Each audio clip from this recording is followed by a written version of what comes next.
What's happening, everybody? Welcome to the channel. Thank you for tuning in. If you've never been here before, hit the subscribe button, hit the notification bell, hit the thumbs up. This way you can get notified. Everybody else, welcome back. And for those of you that have never been here before, I survived 17 years straight in the New York prison system. And today we're going to talk about a situation of making a choice to get involved in violence when you're in the prison system. Allow me to explain. There comes a time when you're in the prison system and you are hanging out with a group of guys, right? Most people aren't a loner. If you think you're going to go into the prison system and just stay alone for 5, 10, 15, 20 years, that's not going to be reality. You will fall into the sickest depression. You will start to deteriorate if you think you're just going to be alone all the time. There's some people think they're going to go into prison and they say, well, I'm not going to deal with anyone and I'll stay by myself, or I'll stay inside of my cell, or I'm just going to be a loner. I'm not going to get involved with anyone. Human beings are social creatures. Human beings get get involved in social interaction with one another, and thinking that you're just going to be a recluse, thinking that you're just going to remove yourself and lock yourself inside of a cell is not going to work. And you're basically almost forced to deal with other people anyway.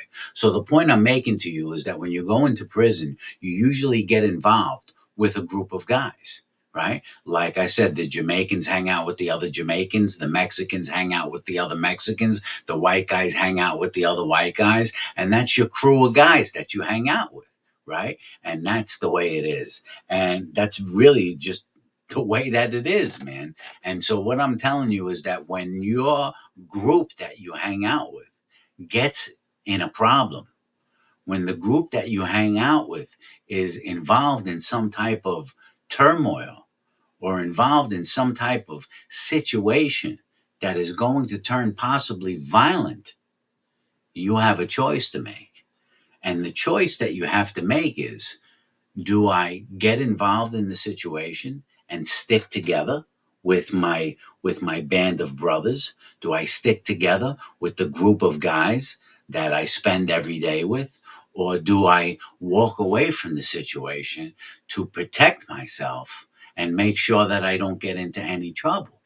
Right? And this is a very tough choice, because I'll tell you right now that if you make the choice to not stand up and be part of that group with your brothers, if you choose to stay in your cell that night, let's say there's going to be some drama in the cell and your group of guys has a problem with another group, and you think you're going to stay in your cell and you're not going to go out to the recreational yard that night, well, that entire group of guys is going to know that you didn't show up.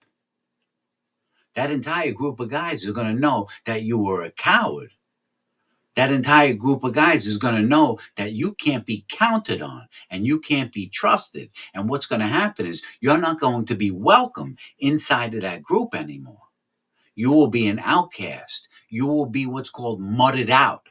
And when you come out to the recreational yard, if you didn't show up when there was trouble and you think you're just going to show up the next night, the guys are going to tell you, yo, take a walk.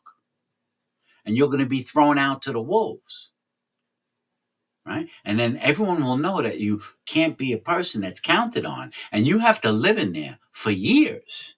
You follow what I'm saying? You got to live in there for years. Yes. So, is my camera working? Yeah, it's working. Right. So that's why I said that you have a decision to make. So let me give you a particular incident. There were many incidents. I found myself in this predicament countless times.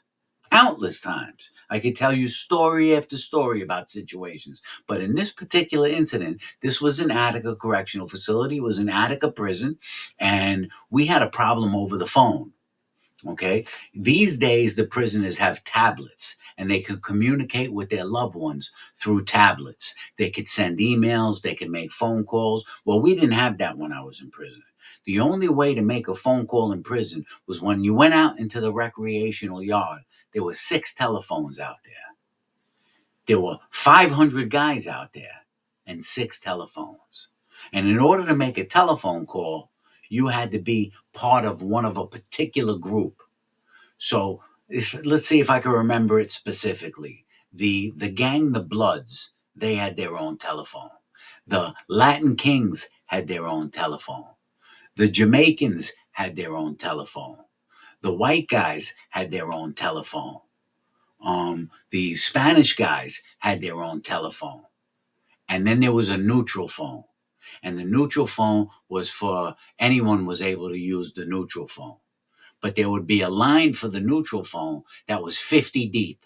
So if you needed to make a phone call, you probably weren't getting on the phone on the neutral phone. So you had to be part of a group or you had to know someone, right, to get on the phone. And the phone is one of the most important things in the world when you're in prison. That's your communication with the outside world. That's your ability to pick up the phone and call your wife, to call your mother, to call your father, to call your loved one, to call your girlfriend. That connection is more important than anything in the world. The phone, people die over the phone in prison.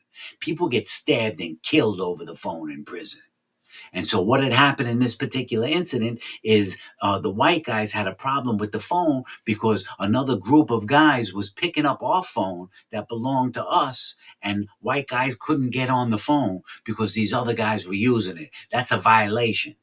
Right. And so we had to straighten that out. And so we approached the guy that was using the phone, and it turned into a beef, to make a long story short. And so we spoke amongst the white guys, and everyone said, "You got to come out to the yard tonight, right? And we're not going to allow anyone else to use our phone. We're going to let the phone stay empty. In other words, none of us are going to use the white guy phone, right? We're going to leave the phone empty, and we're not going to allow anyone to touch it." And we were pretty sure that some of the other guys were going to go to use it, and they're not supposed to use it without our permission. That's just the way it works in there. Whether you agree with it or don't agree with it, whether you think it's right or wrong, that's the way it works inside a prison. That's like me going to pick up the Jamaicans' phone without asking them any permission. If I did that, one of the Jamaicans would approach me. "What a guan bredgin fish. Yo, you know, not supposed to use the phone, bredgin." Right? That's what they would say. "You're not supposed to use the phone. You got to get off that phone, or you got to ask us permission." If I went to use the Bloods phone, or the Latin King's phone, or the Spanish guy's phone, they would approach me and say, "Yo, listen, you can't just pick up our phone without permission." Right? And I wouldn't do that because I know that's the way it works. But in this particular incident, there was a couple of black guys that were getting on the white guy phone, and they thought they were just going to take the phone over. And what happens is, if you let them start to do that over and over again, the next thing you know, you don't have any phone, because then they're using the phone, and then when they're done, they say, "Oh no, my boy has it next." And then when he's done, he says, "Oh, my boy has it next," and it turns into a beef. So to make the long story, I think you got me, you're with me, you understand, you comprehend what I'm saying right now. So at this point, we all went out there, and we're gonna leave the phone empty, and not gonna allow any of them to use the phone. And so what happened is, we all show. So when I'm in my cell, and I know that the yard time is coming up in a half hour, I'm in my cell and I say to myself, I know there's going to be a problem when I go out to the yard tonight. I know there's going to be violence when I go out to the yard tonight. I know someone can possibly get killed when we go out to the yard tonight, right? So for me, to be honest, I'm not staying inside of my cell, right? That just wasn't me. Would I like to stay inside of my cell and avoid the violence? Of course, right? But that's not me. I got to go out there and be with the group of guys. I got to go out there and stand up for what is ours, because I had to live in there 5, 10, 15, almost 20 years. And if you don't take control of what belongs to you, or what you think belongs to you, or what you need to belong to you, you're going to lose it. Right. And so you have to make that decision when you're inside of yourself. So the first thing I said is, I can't go out there without a weapon, because I'm not going to be a sitting duck. So the first thing I have to do is take the chance of carrying the weapon. I had a weapon with me. I had a sharpened piece of steel. And I said, I have to take the chance of carrying that with me to the yard tonight, knowing that I could be patted down by the correctional officer on a routine pat frisk. Because when you walk into the recreational yard, the officers pick guys out of line to pat frisk them. They do this randomly. So as you're walking past them, they're like, "You step out.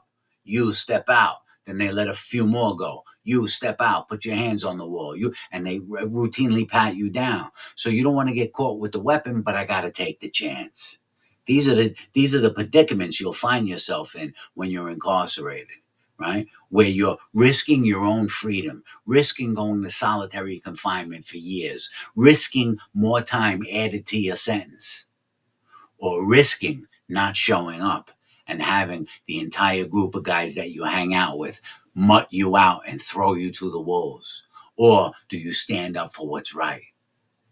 Right? This becomes a whole psychological battle inside of yourself. So I take the weapon, I carry it to the yard. I make it to the yard. Now I have the weapon on me under my coat. All the white guys get together. We come to the conclusion. We come to the determination. Nobody use the phone tonight. Even if you need to call your family tonight, don't use the phone. Leave it empty. And whoever goes to use the phone, we're going to approach that guy and tell him. And so it doesn't take 15 minutes.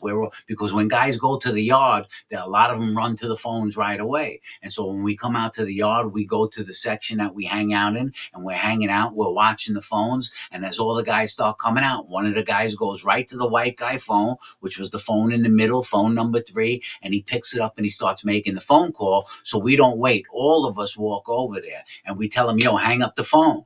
Right. And when everyone is seen and everything is seen inside of the yard. So all of a sudden, the whole yard sees 15, 20 white guys moving towards the phone area, right? And we approach this guy. We tell him, yo, hang up the phone. So he tries to beef for 1 second. He's like, yo, yo, yo. We like, yo, listen, hang up the phone right now.